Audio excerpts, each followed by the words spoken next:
नमस्कार दोस्तों। आज हमारी पॉलिटी की इस नई और यूनिक श्रृंखला का चौथा लेक्चर है, जहां हम संविधान के विभिन्न भागों के बारे में अध्ययन करेंगे। Parts of the constitution. जैसा कि हम जानते हैं कि भारत का संविधान विश्व के सभी लिखित संविधानों में सबसे लंबा और बृहद दस्तावेज है। इसीलिए भारत के संविधान को 22 भागों में विभाजित किया गया है। इसमें 395 आर्टिकल्स और 12 अनुसूचियां मौजूद हैं।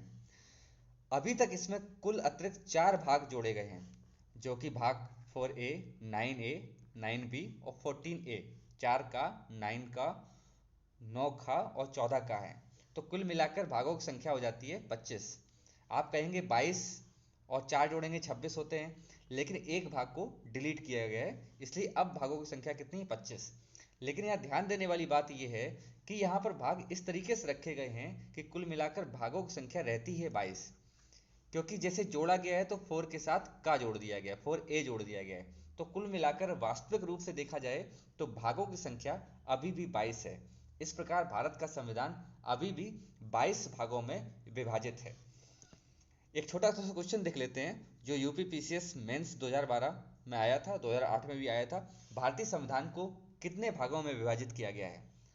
ए है 16 भाग, बी है 22 भाग, सी 24 भाग, डी है 25 भाग। इसका आंसर आपको 22 भाग लगाना है। मैंने आपको बताया, क्योंकि मूल रूप से, या अगर अभी आप संविधान को देखेंगे तो कुल मिलाकर 22 भाग ही दिखेंगे। नंबर वाइज आप देखेंगे तो 1 से लेकर 22 तक भाग मिलेंगे, इसलिए इसका आंसर बी है, 22 भाग। अगर कोई आपसे पूछे कि संशोधनों के पश्चात वास्तविक रूप में कितने भाग दिखाई देते हैं, अगर भाषा इस प्रकार की हो, तब आप 25 भाग लगाएंगे। आगे बढ़ते हैं। अब एक एक करके देखते हैं कि भाग कितने हैं और कौन से भाग में क्या क्या दिया गया है। अब एक तरीका है कि आप भाग एक एक करके पढ़ते जाएं, उनको रटते जाएं। दूसरा तरीका है, हम समझते हैं कि संविधान में भाग ऐसे क्यों रखे गए हैं। अब जैसा कि आप जानते हैं कि संविधान होता क्या है।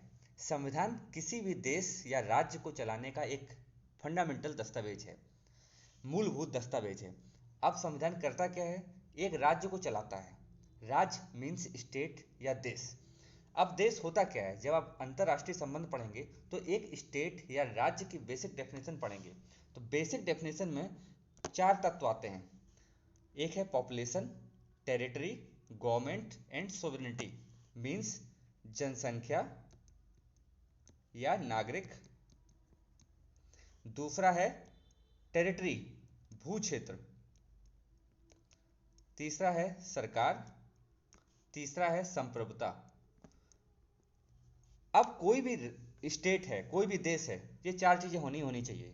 मीन्स जैसे भारत एक देश है, तो उसको देश क्यों बोलेंगे? क्योंकि एक उसका निश्चित भू क्षेत्र है, साथ ही उसमें नागरिक रहते हैं। अगर नागरिक नहीं होंगे इस पर देश का मतलब क्या होगा? उसके साथ ही साथ इन नागरिकों द्वारा एक चुनी हुई सरकार है, जो कि क्या है? सोवरेन है, संप्रभु है। मीन्स उसके डिसीजनों में किसी का और का हस्तक्षेप नहीं होता है। तो इसका मतलब संविधान के द्वारा जो देश चलाया जाता है, वो देश इस परिभाषा का होगा। तो अब हम क्या करते हैं, जो हमारे संविधानविद हैं, उन्होंने पूरा एक बृहद दस्तावेज बनाया है। तो उन्होंने किया क्या होगा? इसी राज्य को चलाने के लिए संविधान बनाया हुआ है। अब हम समझते हैं कि किस प्रकार से भाग रखे गए हैं। तो स्टेट में सबसे पहले क्या आता है? टेरिटरी, भू क्षेत्र। एक निश्चित भू क्षेत्र आना चाहिए। अब इस प्रकार हम देखते हैं, भाग 1 में क्या रखा गया है? संघ और उसके क्षेत्र। टेरिटरी की बात की गई है। किसी भी राज्य के होने के लिए सबसे पहले क्या होना चाहिए? एक क्षेत्र होना चाहिए। तो संविधानविदों ने सबसे पहले भाग में क्या रखा है? संघ और उसके क्षेत्र, एक टेरिटरी। तो अनुच्छेद 1 से 4 में भाग 1 में संघ और उसके क्षेत्र के बारे में वर्णित किया गया है।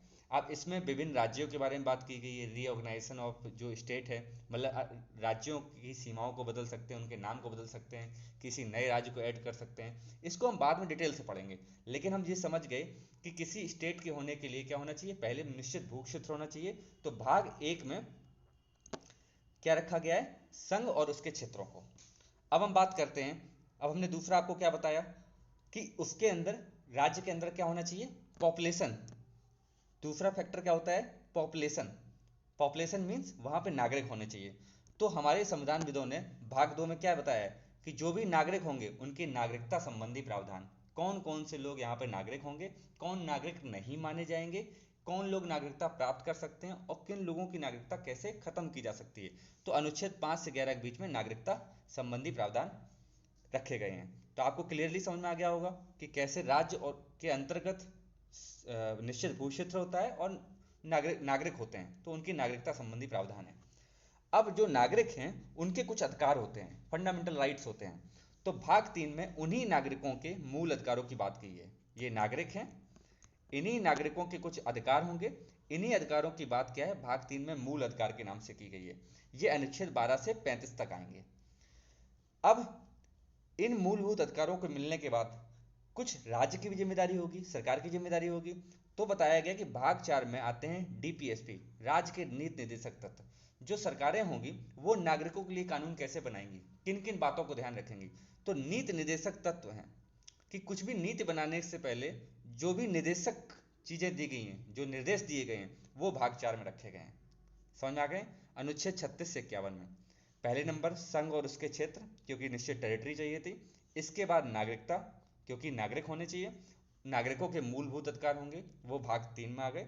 और भाग 4 में उन नागरिकों के लिए जो नीतियां बनाई जाएंगी वो नीति निर्देशक तत्व भाग 4 में रखे गए। इसके बाद सारी चीजें होंगी। अब नागरिकों के कुछ कर्तव्य भी होने चाहिए राज्य के प्रति। तो भाग 4 ए में मूल कर्तव्यों को रखा गया। हालांकि शुरुआत में ये भाग नहीं था, इसीलिए देखिए भाग 4 ए लिखा गया है। हमने भागों की संख्या नहीं बढ़ाई, इसीलिए क्या किया हमने भाग 4 ए, 4 का को जोड़ दिया। ये 1976 में जोड़ा गया था, बाद में स्वर्ण सिंह समिति की अनुशंसा पे।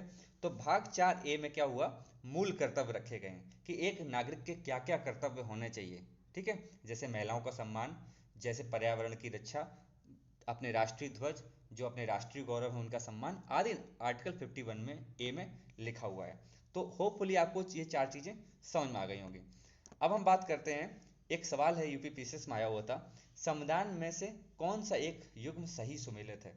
संविधान का दूसरा भाग मौलिक अधिकार, परफेक्टली गलत। मैंने आपको बताया क्या, संविधान के दूसरे भाग में क्या है, संविधान के दूसरे भाग में आपको नागरिकता संबंधी प्रावधान है। संविधान के तीसरे भाग में क्या है, उन्हीं नागरिकों के मूल अधिकारों की बात की गई।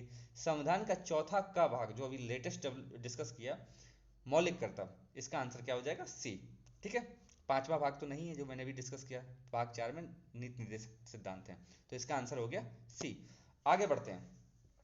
अब हमने डिस्कस किया था राज्य के अंतर्गत क्या चीजें थी, निश्चित भू क्षेत्र था, नागरिकता थी, अब एक सरकार थी। ठीक है, तो अब बात आती है भाग संविधान में, संविधानविदों ने अब क्या बात की है, अब सरकार के बारे में बात करना शुरू की।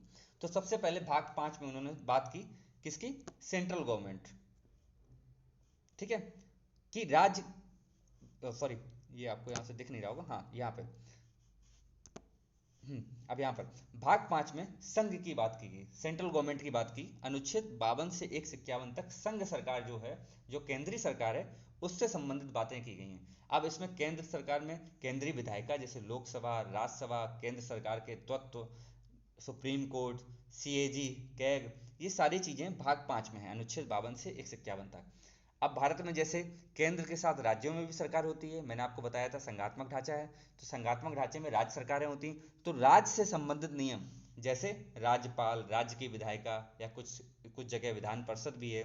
ठीक है, इस तरीके की जो चीजें जो हैं वो भाग 6 में राज्य के अंतर्गत हैं, स्टेट के अंतर्गत, अनुच्छेद 152 से 237। अब भाग 7 जो मैंने आपको शुरुआत में बताया था, एक भाग को डिलीट कर दिया गया है, निरसित कर दिया, खत्म कर दिया गया। तो भाग 7 को 7वें ही संशोधन अधिनियम 1956 द्वारा डिलीट कर दिया गया है। याद रखने में आसानी होगा कि 7वां भाग 7वें संविधान संशोधन से ही डिलीट कर दिया गया है। अब हमने बात कर ली केंद्र सरकार की, राज्य की बात कर ली, अब बचा क्या, अब बचे हैं यूनियन टेरिटरीज, जो संघ राज्य क्षेत्र होते हैं। तो 5 पे संघ था, 6 पे राज्य था, 7वां डिलीट कर दिया, तो 8वां क्या हो गया, संघ राज्य क्षेत्र, जैसे दिल्ली, पौंडचेरी। अब यहां पर जो प्रावधान होने हैं वो संविधानविदों ने अनुच्छेद 239 से 242 के बीच में रखे गए हैं। बहुत क्रमबद्ध तरीके से सब कुछ रखा गया है, इसलिए रटने की जरूरत नहीं है। अगर आप समझ लेंगे 1 से 4 तक जो क्या है, निश्चित भू क्षेत्र और नागरिकों की बात की गई है। इसके बाद क्या बात हुई है, अब सरकार के बारे में बात हो रही है। सरकार में पहले केंद्र, फिर राज्य, अब संघ राज्य क्षेत्र, यूनियन टेरिटरी की बात हो रही है। आर्टिकल 239 ए, 239 डबल ए जब पढ़ेंगे तो दिल्ली और पौंडीचेरी से संबंधित नियम कानून है। अब हो गई। अब इसके नीचे कौन सरकार आती है, केंद्र के बाद राज्य, राज्य के बाद संघ राज्य क्षेत्र। अब आती है 3 टियर सिस्टम में पंचायतें। भाग 9 पंचायत, अनुच्छेद 243 से 243 ओ तक है। ठीक है, पंचायतें जो हैं आपको पता होगा 73वें एवं 74वें संविधान संशोधन हुआ था 1992 में, तो 73वें संविधान संशोधन से ये भाग जोड़ा गया था। अब इसके बाद बात करते हैं भाग 9A, 74वें संविधान संशोधन से नगर पालिकाओं का भाग जोड़ा गया था, अनुच्छेद 243 से अनुच्छेद 243 तक। अब आप समझ रहे हैं किस तरीके से रखा गया है, पहले केंद्र, फिर राज्य, फिर संघ राज्य क्षेत्र, फिर पंचायतें, फिर नगर पालिकाएं। अब इसके बाद जो चीजें बच जाती हैं, क्या बच जाती हैं, कुछ ऐसे क्षेत्र हैं जो जनजातीय क्षेत्र हैं, उनके बारे में प्रशासन कैसे किया जाए। तो भाग 10 में जितने बचे हुए शेड्यूल्ड एरिया हैं और जनजातीय क्षेत्र हैं, इनके बारे में बात की गई है। अब जब आप अनुसूची 5 और 6 देखेंगे तब इनके बारे में आपको डिटेल से पता चलेगा। तो अनुसूचित और जनजातीय क्षेत्रों में कैसे प्रशासन होना है वो 244 से 244A अनुच्छेद और भाग 10 में है। ठीक है, जब पैसा एक्ट वगैरह के बारे में पढ़ेंगे तब आप इनके बारे में डिटेल से देख लेंगे। तो अभी तक आपने क्या देखा, एक निश्चित भूभाग हो गया, साथ ही साथ याद करते चलिए, एक निश्चित भूभाग हो गया जिसके लिए जो भाग 1 था उसमें बात रखी गई है। इसके बाद किसी भी भूभाग में नागरिक रहते हैं, नागरिक के लिए क्या किया गया, भाग 2 में नागरिकता संबंधी प्रावधान है। अब उन नागरिकों के कुछ अधिकार हैं, उन नागरिक अधिकार जो मौलिक अधिकार हैं उनको भाग 3 में रखा गया। अब उन नागरिकों के अधिकारों को बनाए रखने के लिए जो नीतियां बनाई जाती हैं उनको भाग 4 में नीति निर्देशक तत्वों में रखा गया। उन नागरिकों के जो कर्तव्य हैं उनको 4 में 4A में रखा गया। उसके बाद राज्य में क्या होती है, सरकार होती है। सरकार भी पहले संघ सरकार, फिर राज्य सरकार, फिर संघ राज्य क्षेत्र, पंचायतें, नगर पालिकाएं, अनुसूचित और जनजातीय क्षेत्र। तो आपको भाग 1 से लेकर भाग 10 तक की चीजें सीधी सीधी याद हो जाएंगी, इसमें कुछ आपको करना नहीं है। अब आगे चलते हैं। जैसा कि आपको पता है कि अब संघ सरकार है और राज्य हैं, तो इनके बीच में कुछ ना कुछ संबंध होंगे। एक्चुअली है क्या कि भारत का संविधान इसलिए विस्तृत हो गया क्योंकि जब भारत आज़ाद हुआ था तो भारत की परिस्थितियां बड़ी अजीब सी थी, बहुत ही जटिल परिस्थितियों में था। एक तो देश का बंटवारा हो गया था, साक्षरता बहुत कम थी, तो ऐसा संभावना थी अगर हमने कुछ लिखा नहीं तो हो सकता है लड़ाई हो जाए, राज्यों के बीच में हो जाए, संघ और राज्य के बीच में हो जाए। तो संविधानविदों ने काफी दूरदर्शिता दिखाई और चीजों को लिख दिया, इसीलिए दुनिया का सबसे लंबा और विस्तृत संविधान हमारा बन गया। तो भाग 11 में क्या किया, जो सरकारें हैं उनके बीच में कोई लड़ाई ना हो, केंद्र और राज्यों के बीच में, तो भाग 11 में उन्होंने क्या किया, संघ और राज्यों के बीच के जो संबंध हैं उनके बारे में लिख दिया गया। संघ और राज्यों के बीच के संबंध भाग 11 में रख दिया गया। ठीक है, इसके बाद भाग 12 में वित्त, संपत्ति, संविदाएं और वाद, क्योंकि मेनली लड़ाई होनी किसकी वजह से, पहली बार तो उन्होंने बोल दिया प्रशासनिक संबंध जो भी है संघ और राज्यों के बीच में, भाग 11 में अनुच्छेद 245 से 263। लेकिन अब बात आती है वित्त और संपत्ति, इनके बंटवारे पर लड़ाई होती ज्यादा। तो भाग 12 में उन्होंने साफ साफ लिख ही दिया है कि वित्त, संपत्ति, संविदाएं, अनुच्छेद 264 से 300A।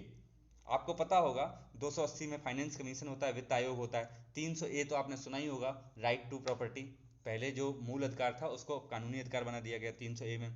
तो जैसे ही आपको ये सब चीजें पता चलेंगी तो आप अपने आप जान जाएंगे भाग 12 में वित्त और संपत्ति वाली बातें हैं, इसलिए आप इसको याद रखिएगा। इसके बाद संविधानविदों ने क्या किया कि जो भारत के अंदर जैसे व्यापार, वाणिज्य, ये सब चीजें होनी है, क्योंकि देश के अंदर अलग अलग क्षेत्र हैं, एक जगह से दूसरी जगह कोई व्यक्ति जाएगा या एक राज्य से दूसरे राज्य के बीच में, तो भारत के राज्य क्षेत्र के भीतर व्यापार, वाणिज्य और समागम, इनके लिए जो प्रावधान रखे गए हैं वो भाग 13 में रखे गए। हालांकि बहुत इंपॉर्टेंट नहीं है लेकिन आप याद रखिएगा, 10 और 11 तो आपको याद रखने ही रखने हैं। अब इसके बाद आती है जिसके लिए आप लोग तैयारी कर रहे हैं, संघ और राज्य के अधीन सेवाएं, जैसे ऑल इंडिया सर्विसेज या सेंट्रल सर्विसेज होती हैं, उनके लिए बात की गई है 308 से 323 के बीच में। इसमें बताया गया है कि ऑल इंडिया सर्विस कौन क्रिएट कर सकता है, राज्यसभा के पास एक विशेष पावर होती है। तो ये चीजें जो है भाग 14 में रखी गई हैं। ठीक है, अब इसके बाद आते हैं अगले भाग पे जिसमें ट्रिब्यूनल्स जो हैं उनकी बात की गई है। भाग 14A ये बाद में जोड़ा गया है क्योंकि ट्रिब्यूनल शुरुआत में नहीं होते थे। हमने बताया था आपको जुडिशरी में क्या है, ऊपर सुप्रीम कोर्ट है, फिर हाई कोर्ट है, फिर नीचे लोअर जुडिशरी है। लेकिन कुछ ऐसे मामले होते हैं जिनके लिए विशेष ट्रिब्यूनल्स बना दिए गए, जैसे इंटेलेक्चुअल प्रॉपर्टी अपीलेट बोर्ड था, हालांकि उसको अभी खत्म कर दिया गया है। ठीक है, जैसे आपने बार बार नाम सुना होगा एनजीटी का, नेशनल ग्रीन ट्रिब्यूनल, जितने पर्यावरण से संबंधित मुद्दे होते हैं वो वहीं जाते हैं। तो ये भाग जो है बाद में जोड़ा गया।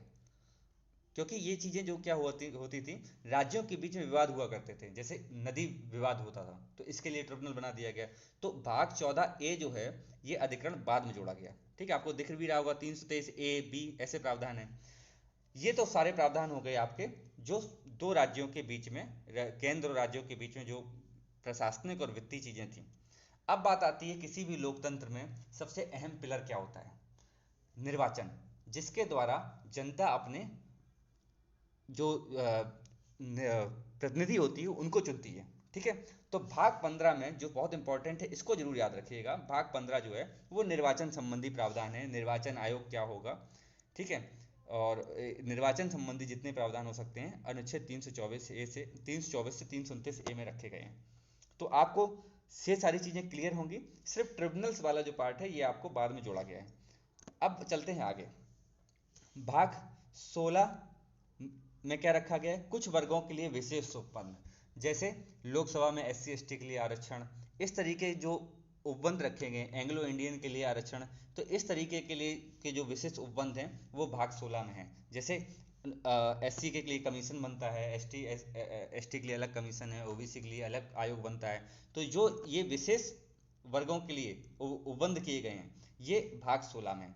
ठीक है, अब इसके बाद आते हैं राजभाषा, काफी विवादित विषय रहता है। तो राजभाषा ऑफिशियल लैंग्वेज की जो भाग है वो भाग 17 में, अनुच्छेद 340 से 351 के बारे में। ठीक है, जिसमें हिंदी को राजभाषा घोषित किया गया था, ऑफिशियल आधिकारिक राजभाषा। ठीक है, इसके बाद आते हैं आपात उपबंध, इमरजेंसी प्रोविजन।